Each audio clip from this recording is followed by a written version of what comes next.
Welcome back. In this video, we're going to be building this contemporary mantle. It's one of my favorites to build. It might look a little intimidating at first with all of these angles and miters, but it's actually really simple if you know the right process and a couple tricks. It also only requires one sheet of plywood, which I know a lot of you DIYers are gonna love. Now, the awesome thing about building this particular mantle is we can build the entire mantle, which is gonna look great, out of just one sheet of plywood. So from a material standpoint, this is a very budget-friendly project. Now, to get this project started, I'm gonna start with my full sheet of plywood and cut it to length. I'm taking a look at my plan here. The longest measurement that I have for any of the three sides is 61 7/8. So I'm gonna go ahead and just rip it to 65 inches, which will give me plenty extra on the ends to cut off. And then I'll break the sheet into 3 pieces.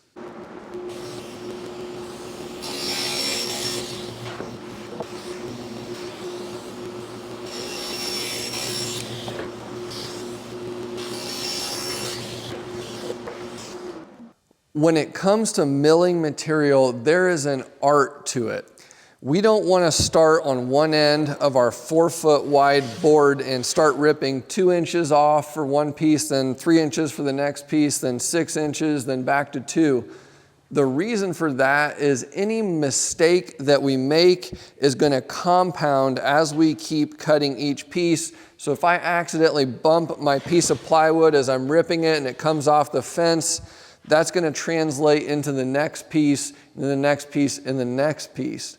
So what I did here was, after I cut my sheet of plywood to length, you saw right away, I cut it into 3 pieces. The reason I did that is that's going to give me a nice, straight, fresh edge to work with as I start on each of these sections. So the goal with it is to kind of break the large piece of plywood down into smaller pieces using the factory edge on the plywood, and then break it down into a little bit smaller pieces from there, and then so on and so forth. That way our error doesn't compound as we keep making rips and rips and rips. One thing that's been driving me crazy with the new shop is I have all of this space behind the table saw here. In the old shop, I used to be able to cut a piece at the table saw, and I would take 2 steps and I'd have a wall or a garage door that I could lean my offcut up against. But here I cut something and it's just like I'm in outer space. So I got to figure out what I'm going to do as far as storing my offcut somewhere.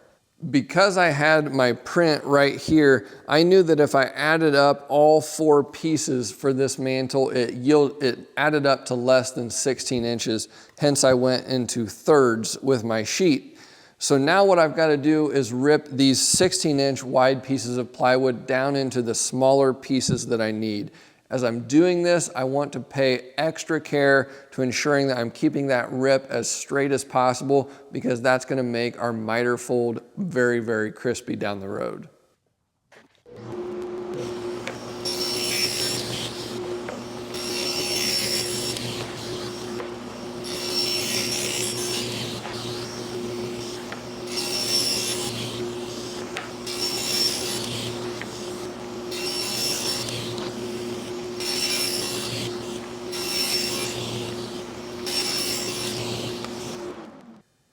Here I've got all 4 sides of the mantle for the 3 different sides cut to width. I forgot to mention it before, but as I'm ripping these to width, I'm oversizing them a little bit by about a 1/2 inch to give myself room to rip off a little bit of scrap when we do our bevels. Now, I wanted to address one question. I've really been hammering home the idea that these need to be milled perfectly straight, so that whenever we miter fold them together, everything goes together really well. If we've got any curves, that tape miter fold is not going to want to go together well. So the question might be, well, if it needs to be perfectly straight, why not just rip everything with a track saw? And you definitely could do that. You could also do that just to get your sheet started off fresh with a nice straight edge before you start ripping here. But I find it's just not necessary. The downfall of the track saw in a situation like this is we still have to come back and make our rips on the table saw to get our widths.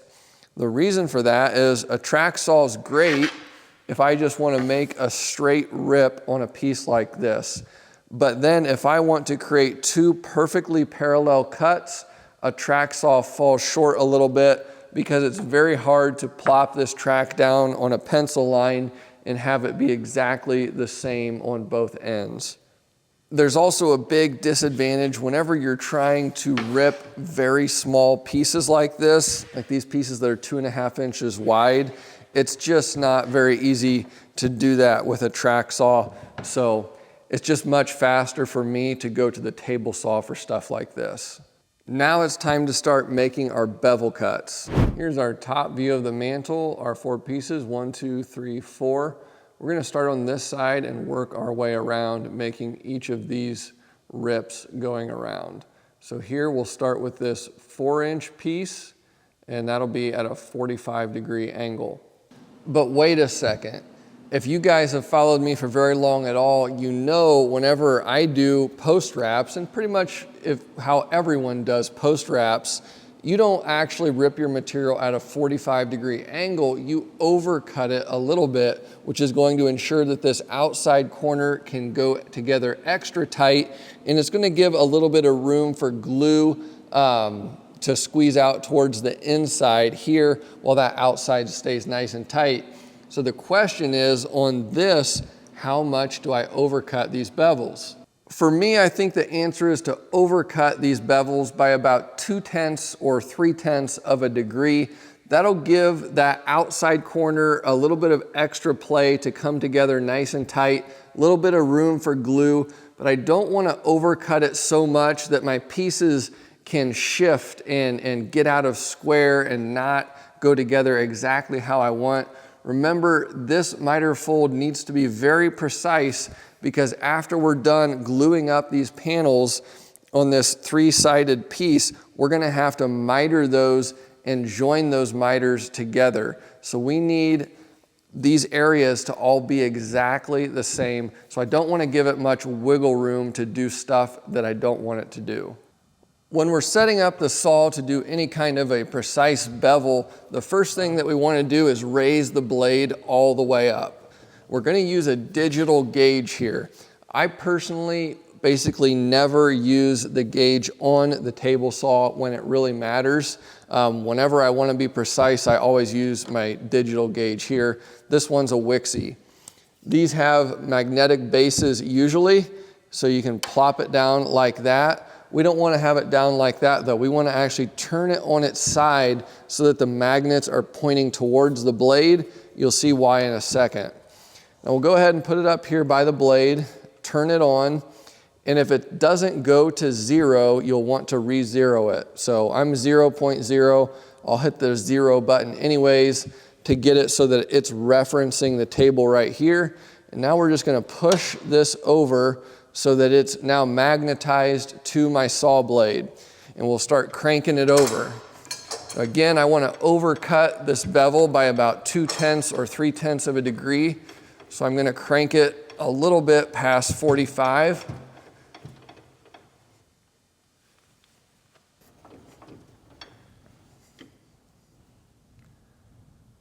You see right there, we're at 45.3, that's exactly where I want to be. I'm going to leave it right there. We'll take our digital gauge off, and we want to lower our blade back to a height just a little bit above our plywood surface. As we were milling these pieces to width earlier with our blade at 0 degrees, it was a lot easier because the only thing I had to focus on was ensuring that the plywood was staying nice and tight to my fence here. If I raised the piece off the table a little bit, or if the plywood had a little bit of a bow in it where it didn't want to sit flat on the table, it wasn't that big a deal when the blade was at 0 degrees because it would still keep a nice straight cut. Once we have our blade over here at an angle, that all changes. Not only do we need to ensure that our workpiece stays nice and tight to the fence, we also need to ensure that the workpiece stays nice and tight down to the table as we run this through. Whenever you're cutting at a bevel, if your workpiece lifts up any, it no longer will cut straight. You've now introduced a curve into your cut. So whenever I do this, a lot of times I'll use these Jessam clear cut stock guides. They slide right onto my fence here and they help me keep the workpiece down nice and tight to the table. Setting these up is really easy. I want to make sure they're tightened down to my table saw fence right here, and then I'll just move this piece over and I let this black part hit a thickness of my material that I'm using. So I got a scrap of plywood here and I'm going to tighten that down. I'm actually going to aim to have my roller guide right here at about the center of my workpiece. So I'm going to push that down. I'm really going to crank on this so that it can't move. But these pieces are spring loaded.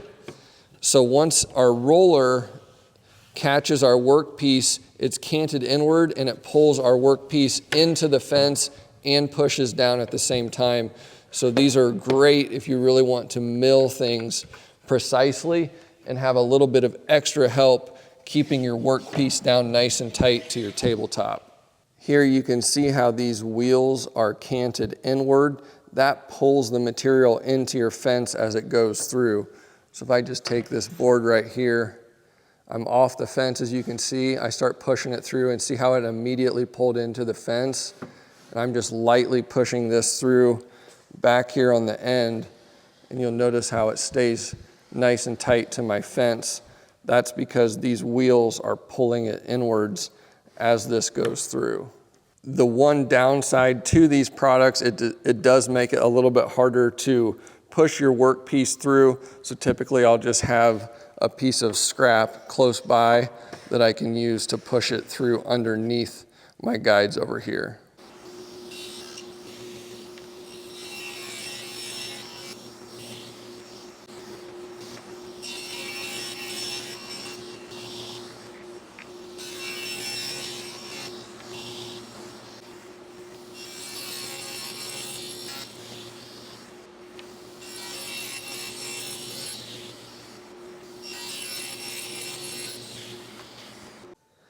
Okay, I've got my rip on my 4-inch piece here and on one side of my 2-inch piece right here, which is what you're seeing right there. So the next thing is I need to set my saw to this 12.5 degree angle right there. Again, I'm going to overcut it, so I'm going to set this to about 12.5 degrees instead of the 12.2 that you see there. We'll go ahead and take our angle gauge right here. I'm going to put it on the metal tabletop, not on my insert. Slide it over. Very important that this is touching all the way across here. You don't want this to be tilted. You want it to be nice and square. Flip it over. That should show about 45.3, 45.4. And now we'll move it back to our 12.5 degrees.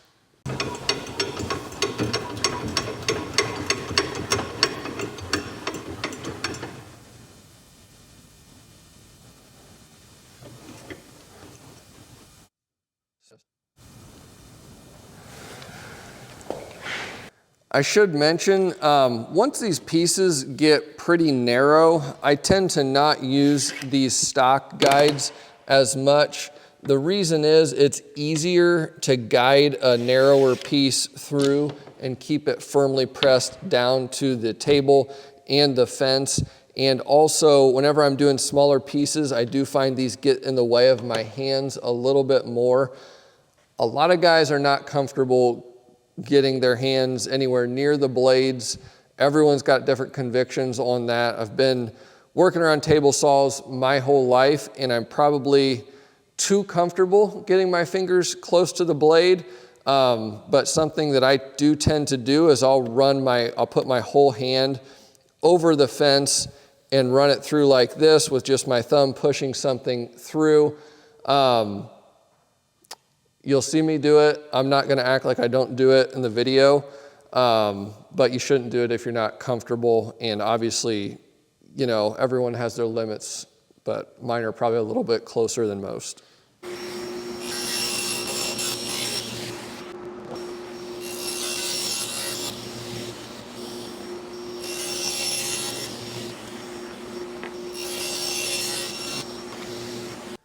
And time to make our final bevel adjustment here. I just finished ripping this 12.5 degree bevel on this side. Now we need to do the other side, which is this front piece right here. It says 32.8. I'm gonna shoot for about 33 or 33.1.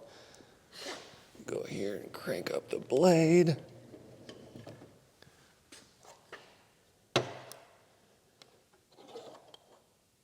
Should be 0 still. It is indeed. Carefully rock that over. And we'll start cranking down here to make our adjustment. Wrong way.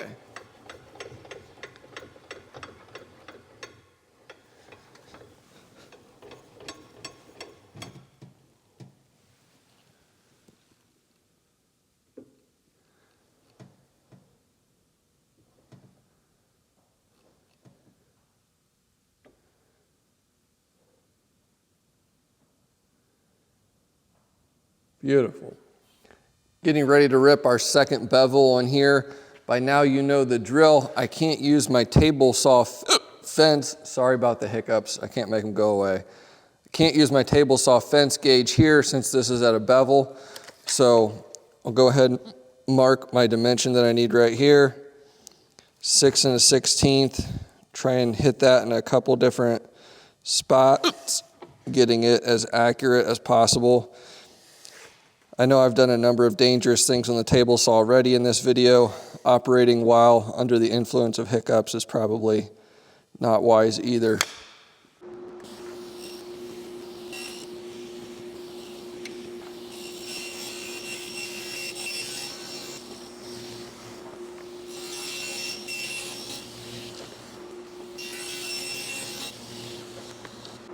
All right, guys.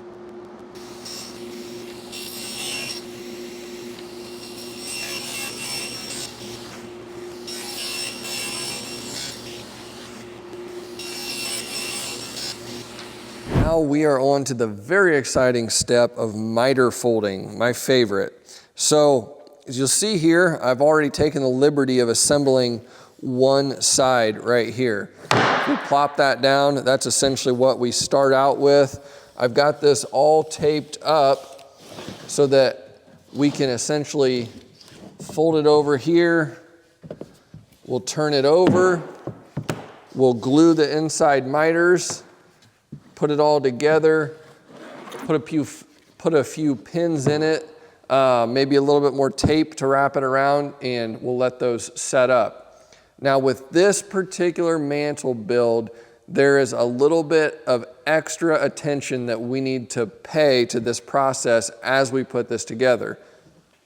In the past, whenever I've built these, I've actually made like a full template piece with blocks cut out at these angles that I could set this on so that it would all match up the exact same way as I glued up these pieces. I don't think that's actually necessary.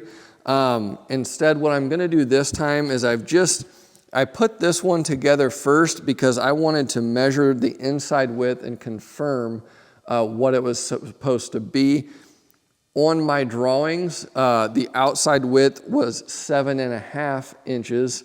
If you subtract 3/4 and 3/4, that would be 6 inches. If you consider the fact that the plywood is a little bit under 3/4, it's gonna be a strong 6 inches, which was exactly what I found.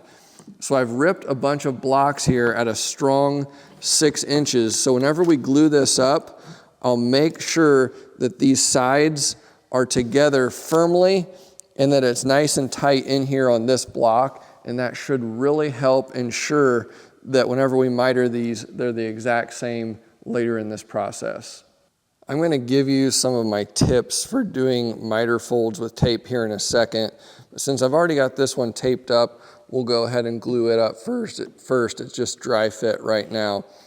After I get it taped, I like to make sure that the tape is firmly pressed tight against the miters, going all the way around. That'll help ensure that if I have excess glue, it doesn't seep out into this area under the tape. It'll stay cleaner and sand up a little bit easier if the tape is pressed in nice and tight. We'll go ahead and start the glue up on this guy first. Pretty simple. I like a glue bot, and then I kind of just do a little bit of a wiggle pattern all the way down. I like to hit both sides to ensure I've got good glue coverage the whole way. You don't want to over glue these, but you don't want to under glue them either. After I get a bead all the way across, I'll kind of pop the piece up, and that smashes that glue in there. And then just take your finger and smear it across, make sure all that glue is worked in there pretty well. All right. This center one here is a little bit tricky because it is very thin. There's not really even hardly room for me to get my finger in this one. So we'll do the best we can here. Just going to move on to this next one here. Again, this is a 45-degree miter, so there's actually more surface area on this miter than this 12-degree miter right here. So it's going to take a little bit more glue on this one. Fold these up. See how that looks.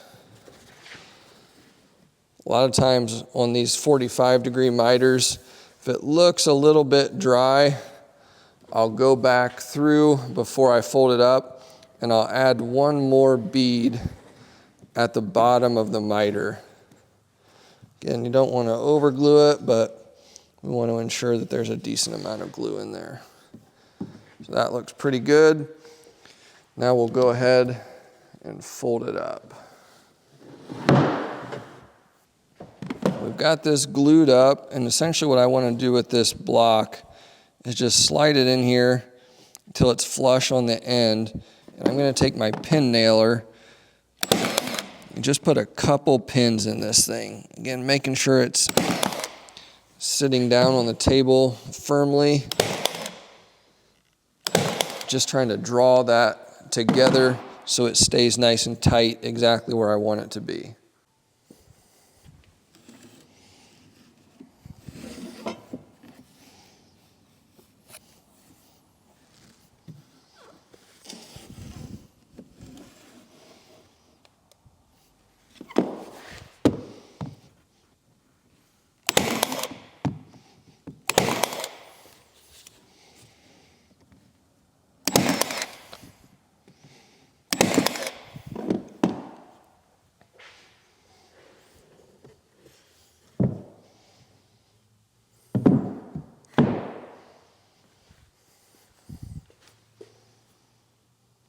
You'll notice our blocks on the ends here, nice and tight, and take a look at the glue squeeze out on the inside here. See that squeeze out? That's even a bit more than I would want typically. It doesn't really matter a whole lot though, because if you look on the face here, on all of these miters, you don't see a drop of glue squeezing out on the outside of where it's supposed to be. So that's where when we overcut these miters by about 0.2 of a degree, 0.3 of a degree, it makes the outside of the miter tight and the inside of the miter ever so slightly open, which diverts the glue inward. So the glue is going to go inward rather than outward here. So essentially all I've got to do is pull this tape off, give it a light sanding, and it's going to be a nice crispy miter, and I'm not going to have glue everywhere. One thing I can do just to help ensure that this glue doesn't drip somewhere where I don't want it is just run my finger across these little beads, kind of burn that in, and that's going to ensure that it doesn't drip anywhere now. All right, let's talk about how to get really good miter folds with tape. I've been asked a lot recently by guys who are struggling to get good results. There's really just a few key things that you need to focus on, and if you do these things, I think you'll get great results. So just a couple keys. Number one, what tape are you going to use? In the past, I've advocated for strapping tape a little bit, which is your monofilament style tape that has that fiber webbing stuff on the inside. I don't use that much anymore. Maybe for heavy duty beam jobs, but not too much anymore. The best tape that I have found to use is this HD clear tape by Duck brand. I've bought tons and tons of this. I use it all the time. It's not a new thing. I've been using it almost exclusively for the past couple years now, and it's pretty much all I buy anymore. I get it off Amazon, comes in a 6-pack, works really good. It's a little bit thicker than some packing tapes, so it doesn't tear as easily, and it sticks well also. Second thing you're gonna want if you're doing much miter folding at all, get a good tape dispenser. This one is amazing. I bought probably a dozen of these. I like it because you can pull the tape out, and those teeth up there, they make it really easy to get up close and tear the tape really precisely. And then as you're pulling the tape out, a lot of times I'm trying to like pull pieces together, and this mechanism on here allows you to actually pull down on the tape. So now you see I can't pull the tape out. So if I'm trying to pull this across and I'm pulling my front piece tight with a row of 4 pieces like what I'm about to do here, I can just kind of squeeze this a little bit and it gives me tension and pulls things together. I don't know if that makes any sense, but trust me, this is the dispenser that you want to use. I'll put it in the video description. It works really well.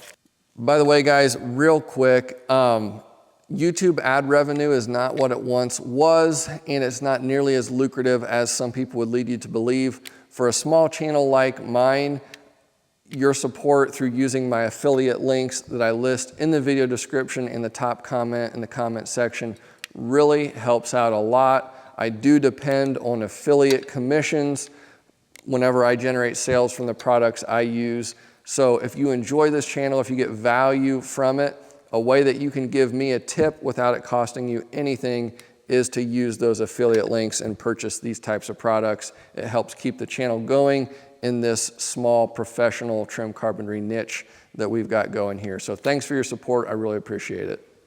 All right, now I'm gonna give you what I have found to be the key to miter folding with tape. You want to run your tape perpendicular before you run your tape down the miters.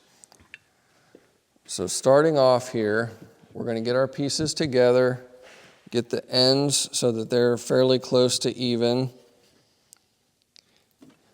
Pull the tape out in a tip. I just screwed it up. That's not how I normally do it. Before I do anything, I fold it over like that. That's going to make it fast to pull this tape off later in the process. So we're going to start here at the top, going perpendicular to the joint. What we want to do is just get the miters so that they're even. Get that tip, that very corner of the miter, so that it's just coming together with the other piece evenly.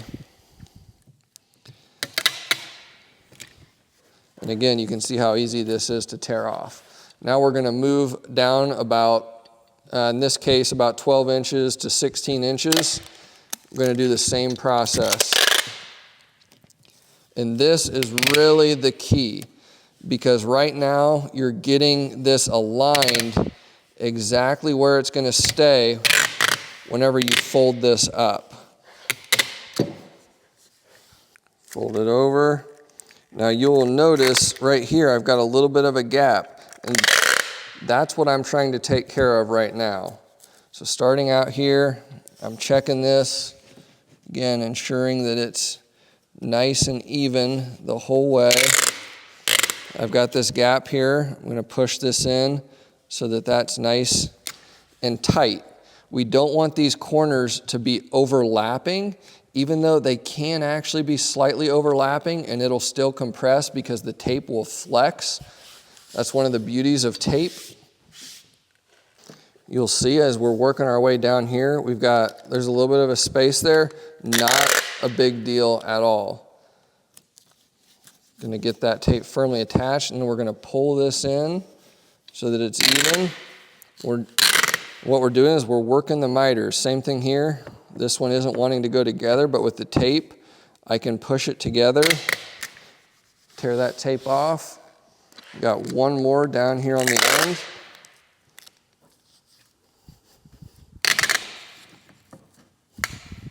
And this is what I was talking about right here. I saw a little bit of a gap with this tape dispenser. I can squeeze this right here and it's not letting any tape out. So I'm actually using the tape to pull this together to keep things nice and tight. So that's why I love this particular tape dispenser. It's better than any others because you can squeeze this and control the tension on the tape as it comes out. All right. So that part was the more finesse part. This part, it's a little bit easier. I'm just gonna run tape down the whole miter.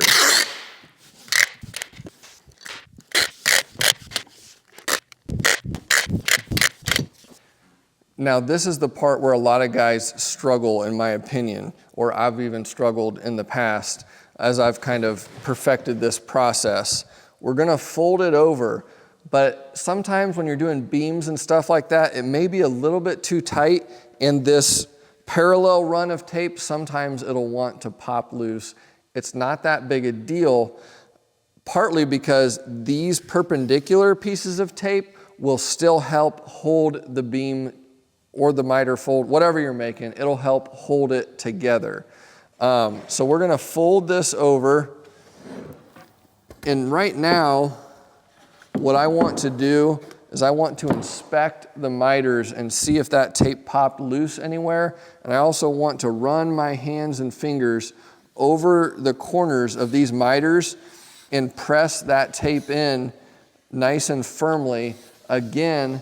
And that's going to ensure that the glue is going to be a lot less likely to escape out onto the face of the material if I've got this tape pressed in the whole way. It really only takes a few extra seconds to do this, but it actually makes a really big difference. Here we go, getting ready to turn this over and glue it, but just to show you what we're working with here, everything looks really good.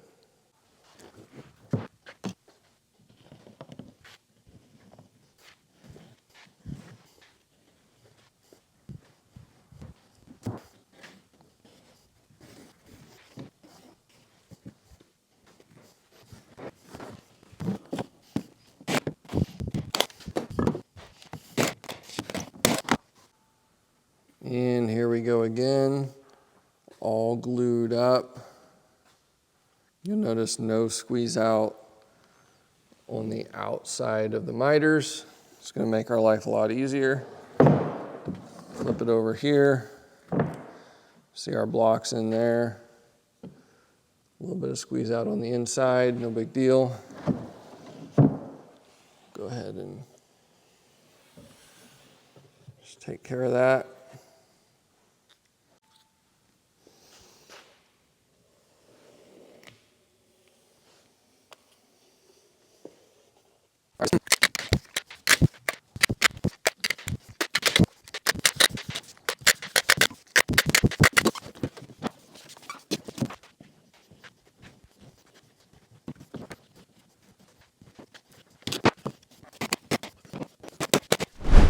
Well, now it is time to cut our miters and put this thing together. The problem is I just got done gluing this up. It's about 4 o'clock in the afternoon. I really want to get this done today. It would be ideal if I could let these sit for at least a couple hours so that the glue could set up and I wouldn't have to worry about anything moving or breaking apart.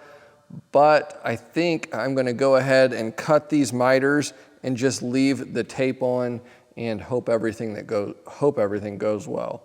Something to keep in mind if you are going to build a mantle like this is you want to limit the width and the height of the piece to accommodate being able to cut it on your miter saw if possible. It's going to be way easier to build a mantle like this if you can just make this miter cut on a miter saw. If you build it too big and you can't do that, it gets a lot more complicated.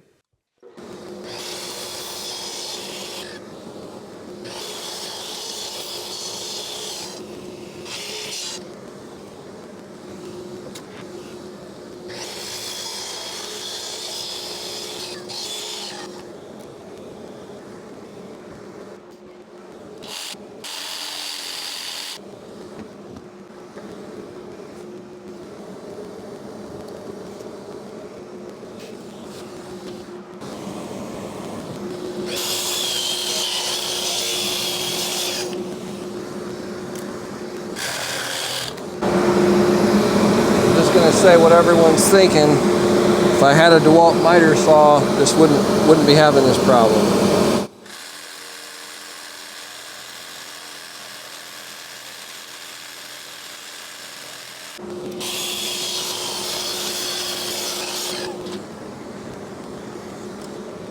Alrighty, so we've got our miters cut them over there on the Capex. Barely made it, but we did get through. Whenever you have a miter this long, if your miter saw is out of calibration even a little bit, or even if your material, if you're not even setting it quite perfectly in line with the fences on the saw, it's going to throw the miter off. So you do want to check it and ensure that it's square. I did put my square up just to ensure everything was looking pretty good. This one was excellent. Had to tweak this one a little bit, but you see here, we're at about 61 7/8, which is what I wanted it to be. And then we want to just check down here at the base, and we're at about 61 15. That's extremely close, just dry fitting miters like this. So I'm very happy with what we've got here. Next step will be to glue this up, screw it together, and let it dry. Now, in terms of what joinery to use in these miters, we've got a little bit of limited options.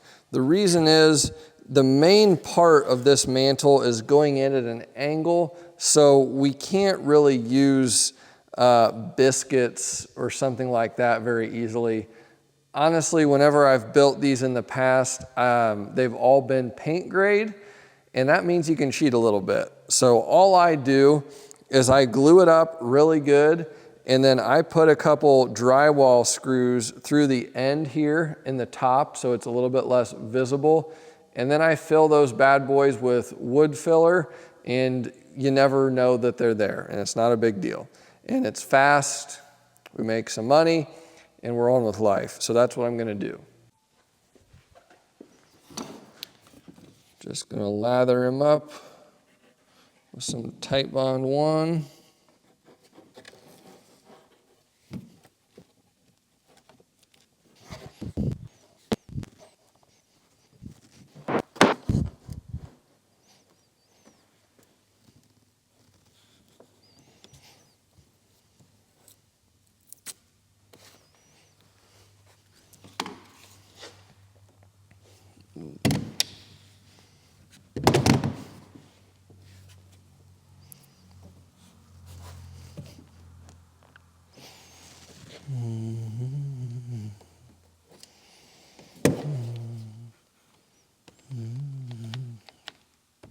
You're kidding me.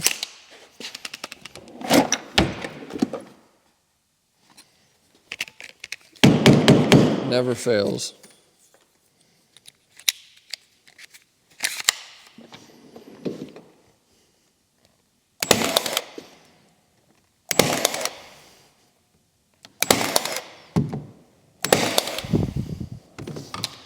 All right, we'll pre-drill some holes.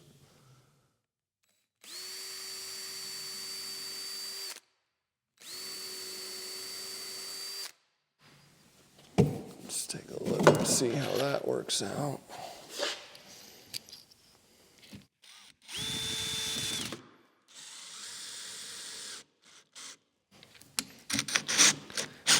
Now immediately, I could see that my joint wanted to shift whenever I tried to drive the screw home, so I'm going to have to put at least one on the side here.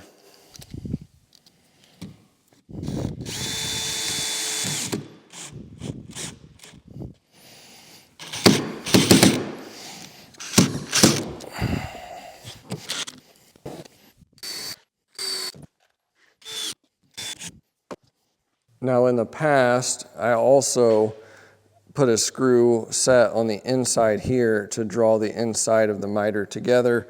It's going to be hard for me to get on camera, but it is essentially right there on that piece in there, and then from the other direction we'll tie that together. And time for miter number 2. My microphone battery is dying and my camera battery is dying, and I want to go home. So we'll see how this goes.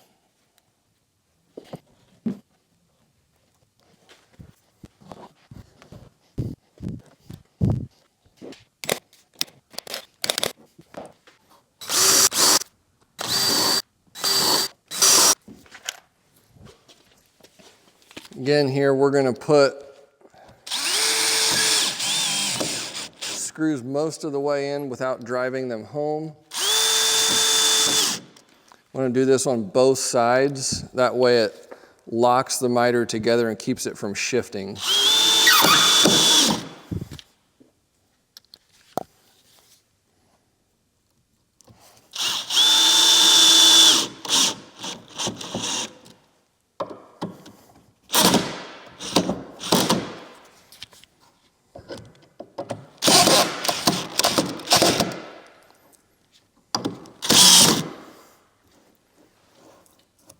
Again, we do want those to be sunk in a little bit. That way we can fill those holes and sand them flush. All right, miters are together. Very happy with how they came together. I think they're looking good. Screws. See the screws there on the underside pulling the inside of the miter together. Same thing over here. Put a bar clamp across here because it put a little bit more pressure across this front to get those miters nice and tight. So I do still have tape all over this. It'll look a lot better after the tape is off.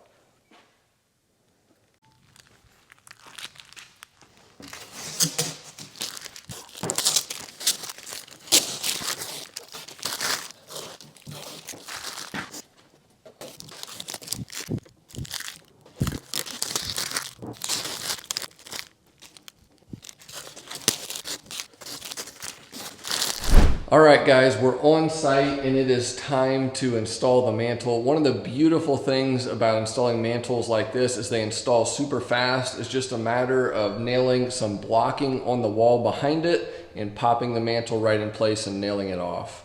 I started the process by just taking the mantle, putting it up on the wall, and then tracing the outside of it. Put a couple lines around here, as you can see. Move those lines in 3/4 of an inch, put some PL on the back side of these plywood scraps, and then nailed them off to the framing.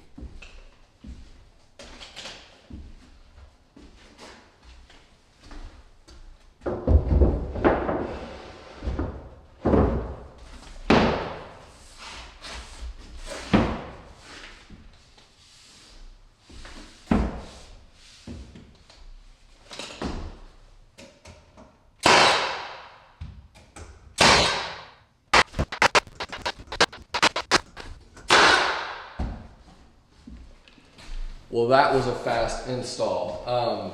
You can't beat this. We've got stone, it's actually a brick veneer being applied on the face of the fireplace. So that'll cover this perimeter. Thus, we did not need to scribe it to the wall. Same thing on the inside here. We'll get a solid surface material that will be applied here and cover that inside edge as well. makes this a really economical mantle to install from a labor perspective. Also, you can't beat the fact that it basically only took less than a sheet of plywood to build this thing. So pretty cool stuff. Hope you guys enjoyed the video. If you're new here, please subscribe. We'd love to have you. If you've been here a while, don't forget to hit that thumbs up button and drop me a comment. I read all my comments, and it does also help the algorithm when you engage with the video, so it's much appreciated. Links for any of the tools I used in this video will be in the description below. Thanks for watching, and we'll see you in the next one.